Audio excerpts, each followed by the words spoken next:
Hello, and welcome to the Blood Vessel Lab. We're going to look at some blood vessel models, and we're going to look at some slides of blood vessels as well that we would see underneath the microscope. This is the last section before our exam. So remember, our exam is on Tuesday, April 7th. Okay, let's start going through these. This is a little lengthier compared to the others, so let's get started.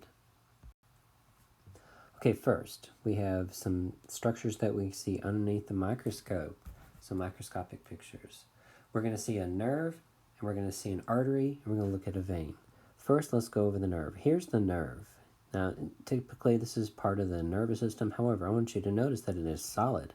Everything that we see inside here are going to be nerve fibers. We're not going to see a hollow area because blood vessels are hollow, like this. Here's a blood vessel. It is hollow. Now, there's something inside of the blood vessel. This is called the lumen of the blood vessel, and this is the blood that's being carried or conducted through. Then we have this blood vessel over here. You'll notice that this blood vessel is collapsible. There's not much elastic component to this vessel, which would make this a vein. So this line is pointing to a vein. Veins they have more fibrous connective tissue on the outside compared to elastic tissue. Here's the artery. The artery is carrying blood at a higher blood pressure than the veins. They have a more elastic component to it, which means it stays open more. It's more patent, if you will. It stands out as more of a circle than the veins. So here's an artery. This line is pointing to the vein, and then this line is pointing to the nerve. We're going to take a closer look. Blood vessels are separated into tunics, and there are three possible tunics. There's going to be a tunic on the outside. That's what this line is for. The tunic that's on the outside is called the tunica externa. So this is the tunica externa of an artery, because this is a round blood vessel, so this is definitely an artery. This tissue layer on the outside, tunica externa. And then in the middle, this line right here is pointing to this tissue in the middle. This would be the tunica media. So the tunica media does go all the way around. It's in the center. Media means middle. And this is where the muscle is located. It is a smooth muscle. It will either constrict or dilate the opening of the blood vessel, vasoconstriction or vasodilation. And then this line right here is pointing to the tissue that's on the very inside. It's the deepest of the tunics. It's the one that's closest to the blood, and that would be the tunica intima.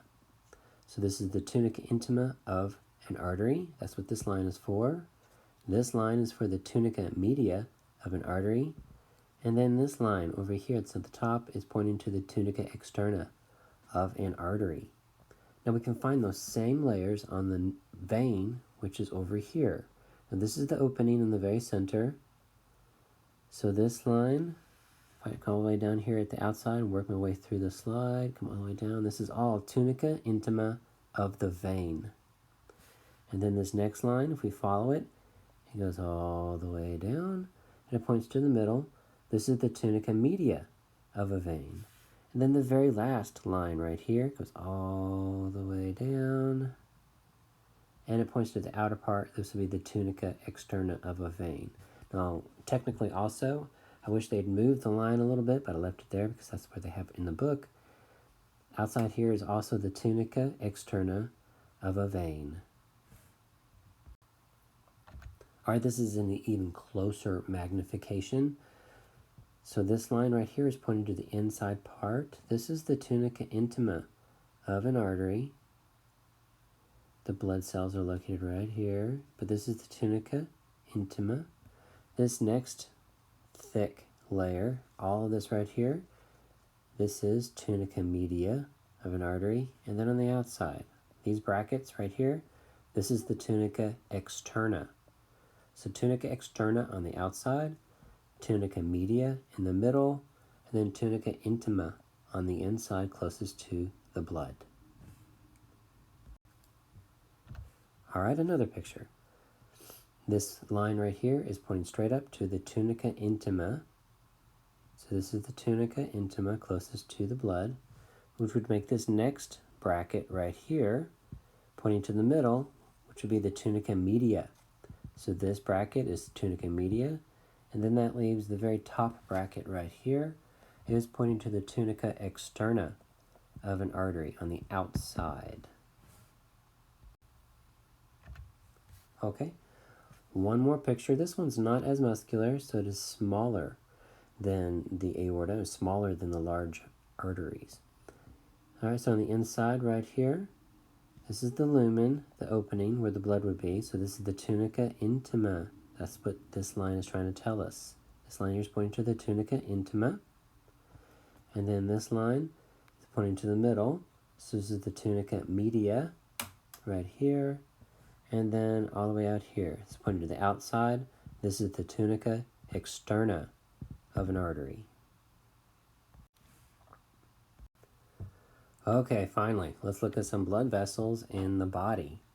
Now, the only one that I'm going to point to on this one, obviously, is going to be this line right here. In the original picture from the PAL book, they labeled all of these arteries all around it, but we're just going to focus on this one. Right, so we know this is the head, and these vessels are in the neck. And there's only two vessels that we need to know in the neck. One is an artery, and one is a vein. You'll notice that the artery is right here, and it is colored red in the neck. This is called the carotid or carotid artery. So this is the common carotid or common carotid. I like saying carotid better because carotid sounds like I need to have a salad. So this is the common carotid artery right here.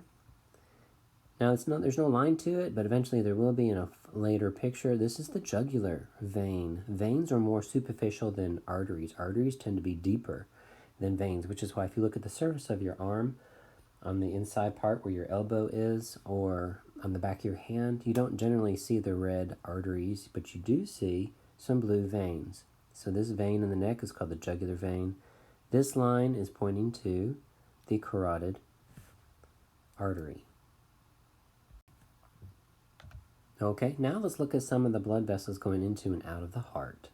Most of these we've seen in the slides for the heart, but this picture could be on the chest, and it was not on that previous PowerPoint, so I put it on this one. We're going to start right over here on the left-hand side and work our way around clockwise, going around labeling these. So this first line right here is pointing to this blood vessel, bringing oxygen-poor blood into the right atrium. This is the superior vena cava. Superior vena cava. And then we have this vein right here and this vein right here. They're coming from the arm, which is the brachium, and it's coming from the neck, which is coming from the head, which is the cephalic region. Both of these veins, this line is pointing to the brachiocephalic veins. So brachiocephalic veins. Brachio means arm, cephalic means head. That's where these two vessels come together. These two vessels are coming from the jugular and then the subclavian vein. They come together to form the brachiocephalic vein. The right and left brachiocephalic veins, they come together to form the superior vena cava. All right, continuing around, then we have this line right here. This line is pointing to this blood vessel, which is bringing blood out of the heart. This is part of the systemic circuit. This is the largest artery in the body. This is the aorta. So this line is pointing to the aorta. And continuing around to this line is pointing to this, which happens to also be an artery, because it's bringing blood away from the heart. It's bringing blood away from the right ventricle. This is the pulmonary trunk. And we can actually see a little bit right there, the pulmonary semilunar valve. But this is the pulmonary trunk right here. And then this line, which is pointing to this red vessel, and then this red vessel right here. They are red vessels because they're carrying oxygen-rich blood, but they're not arteries. These vessels are bringing blood to the heart, which makes them veins. So the red vessels in the lung, these are the pulmonary veins. All right, looking inside of the torso again, we're going to start on the left-hand side with this line, and again work our way around clockwise. So if we start right here on the left, this line, which goes all the way over here and points to this vessel, this is the superior vena cava. Now the heart's been removed so we can see the structures behind it, but this line is pointing to the superior vena cava. And then the line above it right here, this line goes to this vessel, which is a tributary that leads to the superior vena cava. This is the brachiocephalic vein So brachiocephalic vein right here. Then we have this vessel, or this line pointing to this vessel. See this red vessel right here? That is the subclavian artery. So this line is pointing to the subclavian artery. Sub means below, clavian means the clavicle, which is going to be this bone that's been cut in half right there. Okay, now this line right here is pointing to this vessel, which is in the neck. This is the common carotid artery right there. And then this line comes all the way down here. It's pointing to one of the jugular veins. It's actually pointing to the internal jugular vein. But I'd be happy if you just remember jugular vein right there. And then this line coming all the way in, and it's pointing to this vessel, which will be underneath the clavicle. This is the subclavian vein. So subclavian vein. And then this line is pointing to this vessel right here, which is in the armpit. This is the axillary vein. Axillary means armpit. So this is the axillary vein. Then we have this line right here. It's pointing to this vessel, which is coming right out of the left ventricle. This is the aorta. But this time we're going to be a little more specific. Not only is it the aorta, it is the ascending aorta, because it goes up and then around the heart and then goes down. And this right here, this line, is the descending aorta, which is also a part of the thoracic aorta. So this is the descending aorta. Okay, blood vessels in the torso. This time we're going to start down here, and then we're going to work our way around. Again, we're going clockwise, but we're starting with this line right here. This line again is pointing to the same thing we just looked at earlier, which is the descending aorta. So right here's the descending aorta. This line, if we follow it, it points to a blue vessel that's located inside of the lungs. This blue vessel located inside the lungs is a pulmonary artery. So this time it is blue and it is called an artery. It's called an artery because it's carrying blood away from the heart. The blood that's being transported away from the heart is going to the lungs. That's why it's called pulmonary. So this is the pulmonary artery. All right, then this line, if we follow it, it goes all the way up through here, stops right here. This is the brachiocephalic trunk.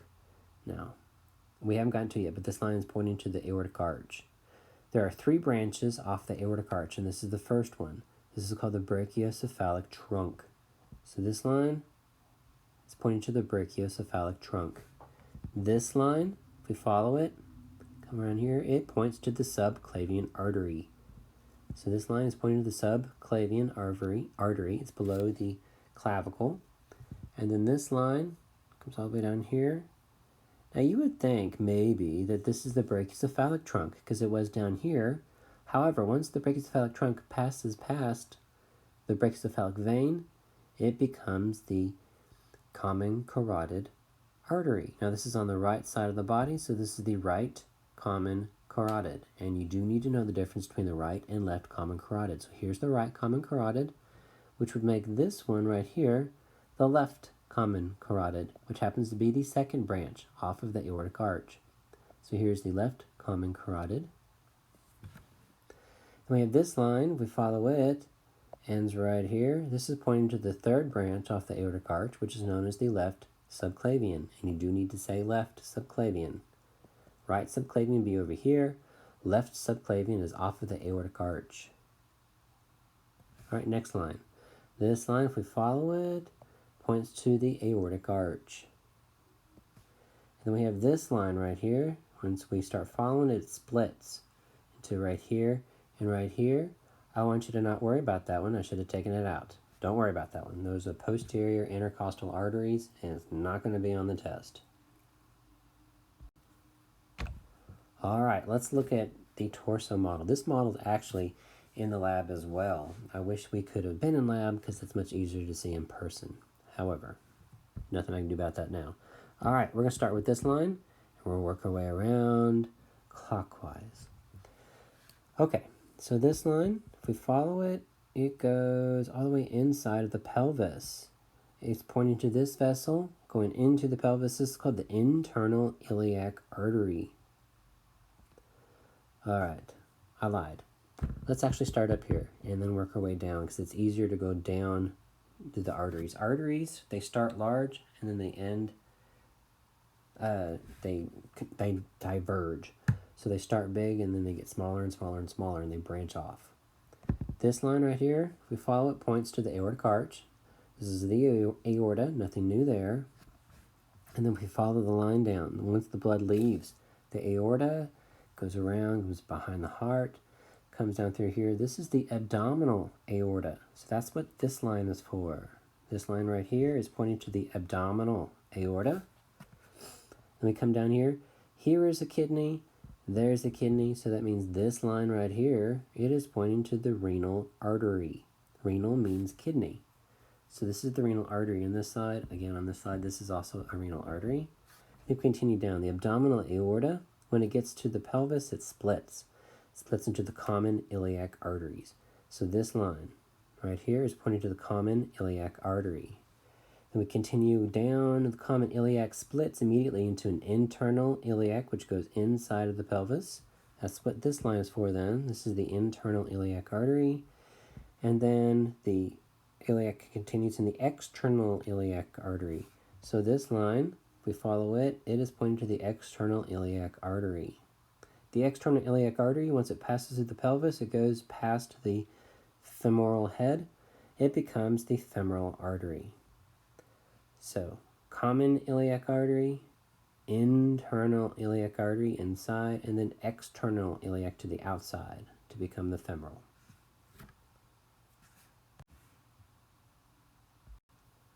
Okay, let's look inside of the pelvis again. We're going to start with this right here. This is pointing to the abdominal aorta. Once the aorta passes through the diaphragm, it becomes the abdominal aorta. So this line is pointing to the abdominal aorta.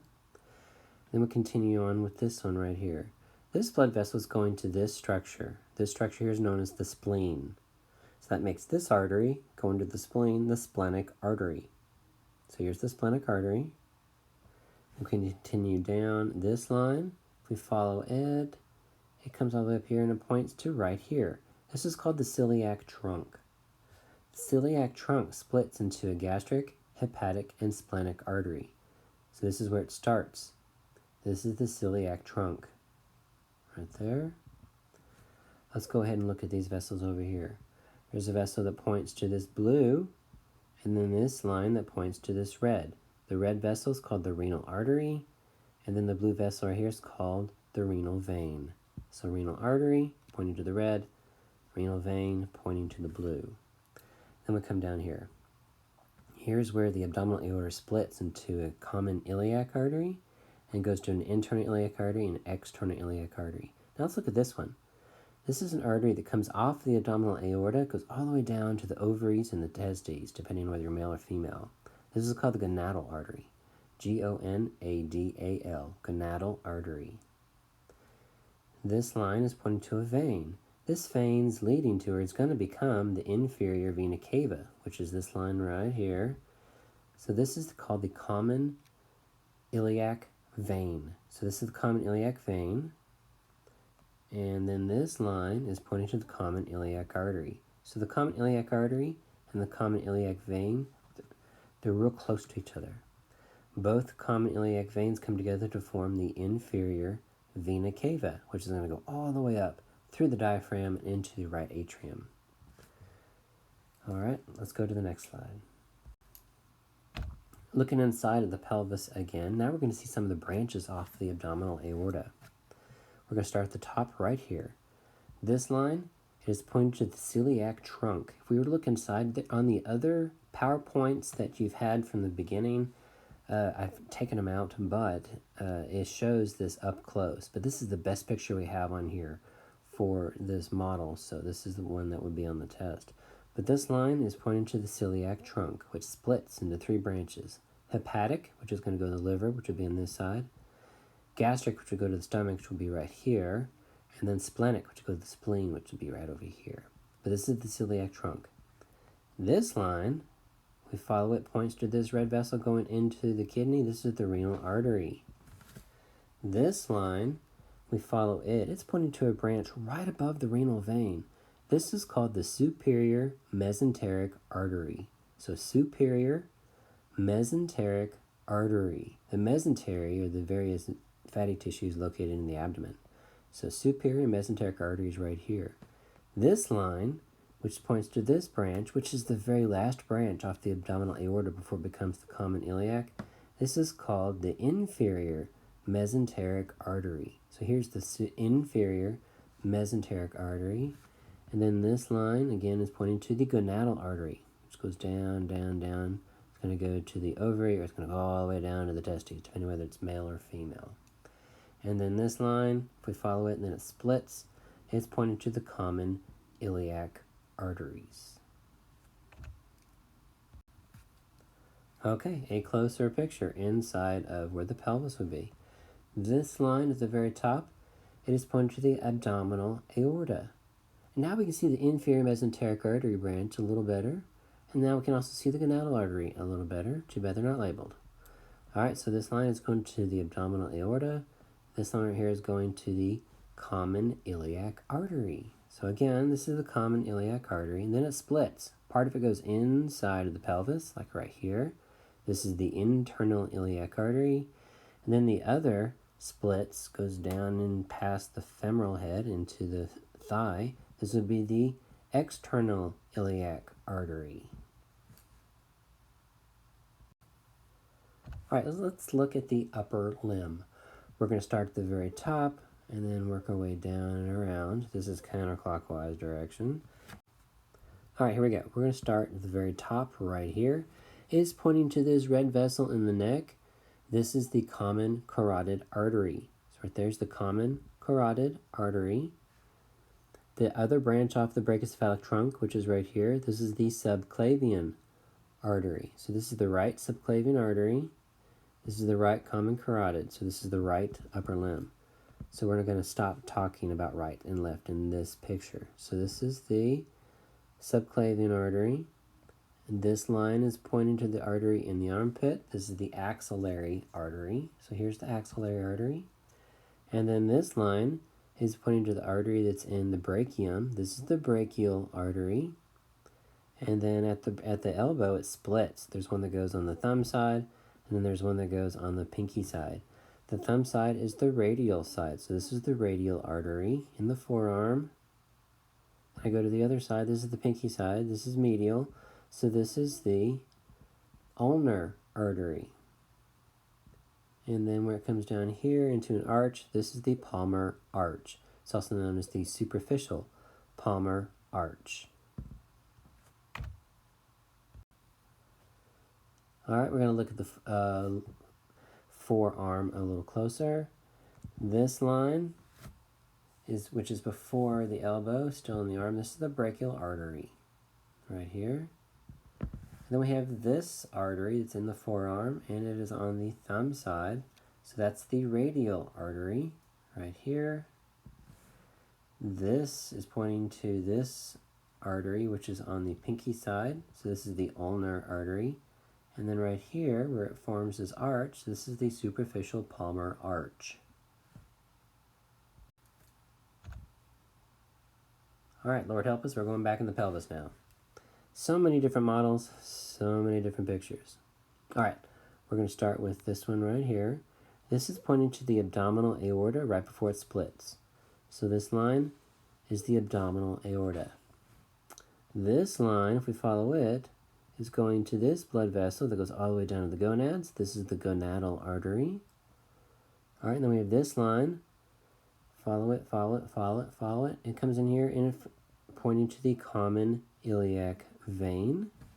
And then right here, follow it, follow it, follow it, is the internal iliac vein. And then this line is pointing to the iliac vein coming from the thigh. So this is the external iliac vein. If we're going in the opposite direction of the aorta, we're going to follow the direction of the systemic veins. They converge, get bigger, and they lead to the right atrium. So the femoral vein, once it passes the inguinal canal, becomes the external iliac vein. The internal iliac vein coming from inside the pelvis and the external iliac vein, they come together to form the common iliac vein. The two common iliac veins come together and form the inferior vena cava. All right, this line, if we follow it, it is pointing to the femoral vein. This line, follow it, it's pointing to the artery right next to it, which makes this the femoral artery. All right, then this line, come around here, it is pointing to this artery, which is the internal iliac artery. And then we have this artery, which is the external iliac artery. They come together to form this artery, which is the common iliac artery. And then this line right here, in case you missed it earlier, this is pointing to the inferior vena cava. All right, lower limb. This line is pointing to this vein, which is behind the knee. This is known as the popliteal vein. And then this line, if we follow it, points to this artery behind the knee. This is the popliteal artery. So popliteal vein, popliteal artery. All right, continuing down the lower limb, we're going to follow the arteries. So the external iliac artery, once it passes the pelvic brim, it becomes, or inguinal canal, becomes the femoral artery. So this line is pointing to the femoral artery. Then we continue down. Once it gets to the knee, this becomes the popliteal artery. So femoral artery becomes the popliteal artery. After the knee, it splits. There's one that goes behind the tibia, and there's one that goes in front of the tibia. And you'll notice down here in the model, that leg is turned to the side so that we can see the calf, and we see the front of the leg. So this line is pointing to the posterior tibial artery. So here's the posterior tibial artery. And then this line right here, it is pointing to the interior tibial artery. All right, superficial veins of the head. We're going to start, let's start at the top right here. This is pointing to this vein that's in the neck. This would be the jugular vein, or internal jugular vein. You can look at it that way, but still, this is the jugular vein right here. Continue down. This line is pointing to this vein, which would be right below or underneath the clavicle. This is the subclavian vein. Now the veins of the upper limbs are split into superficial veins and deep veins. This line, which is pointing to this artery right here, this is called the cephalic vein right here. It is a superficial vein. And then this line is pointing to the vein in the armpit. This is the axillary vein. So the cephalic vein and the axillary vein come together to form this subclavian vein. Let's go over here. This line goes all the way to right here. This is the brachiocephalic vein right here. And then the last line on here, this is pointing to the superior vena cava. All right. The only thing on this one that could be on the test is this line, which is pointing to the external jugular vein. Internal jugular vein is right here, but this line, if it's pointing to on the outside surface of the sternocleidomastoid, this is the external jugular vein. Okay, veins of the abdominal and thoracic cavity. We're going to start at the top and work our way down. So this line goes all the way over here, and it's pointing to this vein, which is the subclavian vein. This line right here, if we follow it up, it is pointing to the brachiocephalic vein. Both brachiocephalic veins come together to form this right here, which is the superior vena cava. All right, this vein, which is in the armpit, this is the axillary vein. This line, you'll see it's on the medial side of the upper limb. It goes all the way down from the wrist, it goes past the elbow, goes past the brachium, and becomes part of the axillary vein. This is called the basilic vein, B-A-S-I-L-I-C. So this is the basilic vein. This line right here is pointing to the inferior vena cava. Right here is the inferior vena cava. And then this line is pointing to this superficial vein, which starts in the wrist, comes all the way around here, and it is lateral. This is the cephalic vein right here. That's what this line is for. And then this line is pointing to this vein that bridges between the cephalic vein and the basilic vein. This is called the median cubital vein.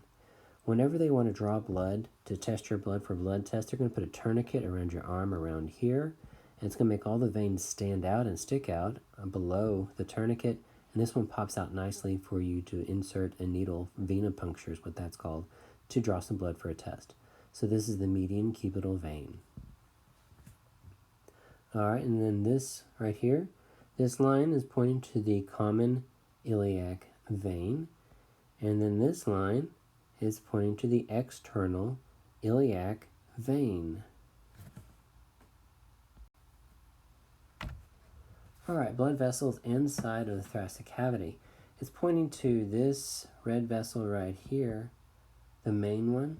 This is a vein because it's bringing blood back to the heart. This is a pulmonary vein. Pretty good rule of thumb is that if we point to a blood vessel in the inside of the lungs, the colors are going to be opposite of what we're used to. The veins are red, that are pulmonary veins, and then the arteries, the pulmonary arteries, they are blue because they're carrying oxygen-poor blood. And then this line is again pointing to the superior vena cava. All right, superficial veins of the upper limb. Again, okay, we're going to do it again. It's in here. This line is pointing to this superficial vein, medial upper limb. This is the basilic vein. This line is pointing to the median cubital vein right here. And then this line is pointing to the cephalic vein. Cephalic vein is a superficial vein, starts in the wrist, goes past the elbow, all the way up around past the humeral head, and then joins to form the subclavian vein. So this is the cephalic vein. This line is pointing to the one in the neck, which is the jugular vein. This line is pointing to the vein that would be below or underneath the clavicle, subclavian vein. And then this line, follow it, pointing to the armpit, that is the axillary vein.